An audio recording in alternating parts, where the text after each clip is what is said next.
欢迎来到野球特报深度解析。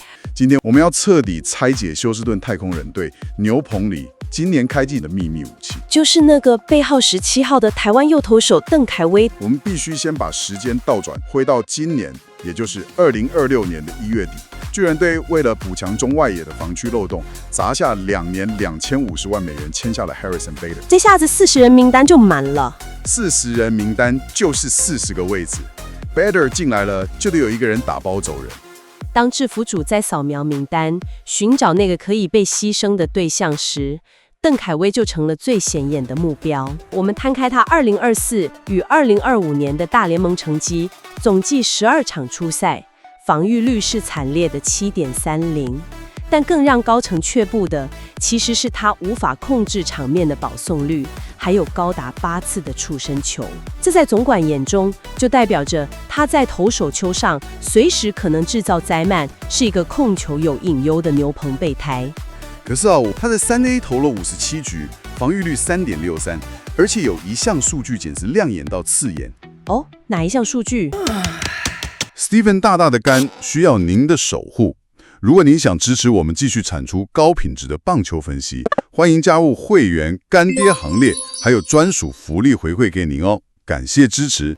高达37.1%的三振率，这就像是你买了一台搭载顶规 V8 引擎、马力怪兽级的超级跑车，但是只要一上大联盟这个高速公路，它的方向盘就会突然失灵，四处乱撞。完全正确，所以巨人队不敢开这台车了，在1月29日把它交易给太空人，而太空人付出的代价呢，只是一个小联盟捕手 Genso Villarreal 外加1点国际球员签约金额度。太空人制服组的这波操作，就是看准了你刚才提到的那个 V8 引擎，那37.1%的翻正率就是它的潜力上限。所以他们打算怎么修这个方向盘？第一个也是最核心的变革，太空人直接没收了邓海威的先发轮值表，让他全职转往牛棚。这是一个非常大胆，但也非常聪明的决定。但身为一个看数据的人，我很好奇，为什么光是换个位置就能产生这么暴力的化学效应？这牵涉到运动生物力学中的能量释放机制。你可以想象一个先发投手一场比赛要投大约90到100球，为了撑过5-6局，他的大脑和身体必须建立一套配速系统。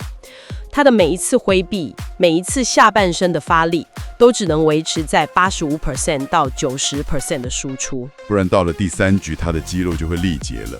但现代棒球对牛棚投手的要求完全不同，后援投手每次上场通常只负责抓3个到4个出局数，顶多投15到20球。也就是说，他可以将那套配速系统彻底抛弃了。对，他在投手球上的每一球都能够毫无保留地做到100% 的全力输出。过去为了当先发，邓凯威必须准备4到5种球路来混淆打者，但现在他只专注在直球和横扫滑球上。因为邓凯威现在只专注投2种球，他的出手点高度一致，在球飞出投手球的前20英尺，直球和横扫滑球的轨迹看起来就像是同一个模子刻出来的。然后呢，等打者大脑反应过来的时候，这的大脑已经认定这是一颗直球，并启动挥棒时，那颗横扫滑球才突然开始往外侧剧烈偏移。哇，那时候就算打者知道他只有2种球，身体也已经来不及刹车了耶。而且你刚刚提到那个位移的幅度，对吧？对，这个偏移的幅度在本季有了惊人的成长，因为转战牛棚能够100%全力挥臂，更快的臂速让他的横扫滑球转速大幅提升了，这让这颗球在纵向与横向的位移变得极度锐利。当你把这种无法分辨的共轨轨迹和晚期极大的球路位移结合在一起，打者面对的就不再是几率问题了，而是纯粹的物理反应极限。因为这些机制上的进化，邓凯威本季的对手打击率从去年的2.54直接雪崩式暴跌到0.147。0.147，这真的是非常夸张的数据耶。对啊，这是什么概念呢？这对表打者站上打击区，有高达85%的几率是只能摸摸鼻子找回休息区的。就算幸运把球打进场内，也多半是没打中球心的软弱击球。将对手打击率压在0.150以下，这在任何一支具备争冠实力的大联盟球队里都是绝对的胜利组牛棚标准了。让我们来看看最近的实战数据。截至2026年4月中旬的实战数据，他目前出赛7场，主投9.2局，防御率2.79，而且他送出了11次三振。K9 值高达10.24，邓凯威目前的 WHIP 是0.93， 0.93真的很夸张。WHIP 小于0.10，就代表他在投手球上的这一个半局，垒包上基本上是一座空城，几乎是不让对手上垒的。对比他2024年在巨人队时期高达2.09的 WHIP， 那时候他每一局上来都等于直接送2个跑者上垒。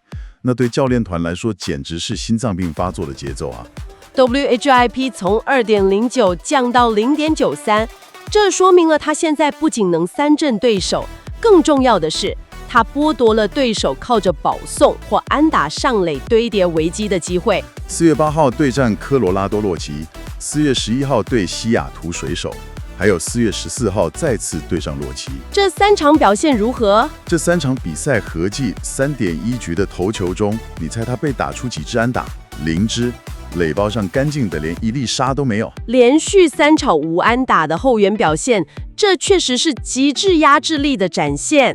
4月14号对战洛奇队那场比赛，他投了1.1局，虽然没被打安打，但他投出了2次保送。喜欢这支影片吗？请记得按赞、订阅、加分享哦！还有别忘了开启小铃铛，才不会漏接任何精彩的分析哦。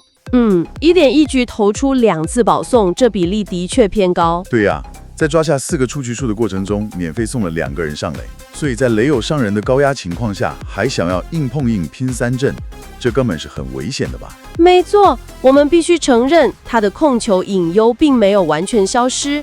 他本季的 BB9 目前是3.72，虽然有进步，但偶尔的控球起伏依然存在。那教练团怎么还敢用他啊？但这里有一个先发投手和后援投手在面对保送危机时根本性的逻辑差异。当一个先发投手在第2局投出2次保送时，他面临的是极大的困境，因为他后面还有70颗球要投啊。为了节省用球数，他最终必须妥协。对，他必须把球投进好球带的红中位置，让打者打，这就往往是挨轰的大局开端。但一个高张力的后援投手不同，他的任务就只是解决眼前的危机。所以他是可以容许自己投的比较闪躲的吗？应该说，他拥有用三振自我解围的强大筹码。在那场比赛中，即使因为保送让局面变得紧张，他依然能利用那颗轨迹极致的横扫滑球，让打者挥棒落空。等于是他自己制造了危机，但他有足够的武器库能亲手把火扑灭。这就是顶级布局投手的特质。他们或许会因为追求极限的球路位移而投出保送，但他们绝对有能力把跑者冻结在垒包上。原来如此，以前在巨人队保送之后，因为球威不足，只能等着被打安打失分。现在的他在保送之后，可以毫不犹豫地砸出那颗极致的滑球，直接强迫打者挥空出局。这确实是本质上的进化。既然邓凯威现在的防御率跟三振能力这么鬼神，为什么不趁着球队缺人，让他重回先发轮值，多吃一点局数呢？但如果他重回先发，当大联盟级别的打者在同一场比赛第2次甚至第3次看到他的球路时，共轨效应带来的欺骗感就会大幅降低。哇，所以打者就会开始选掉他的横扫滑球，逼他投直球。没错，这就会无限放大你刚刚担心的保送问题。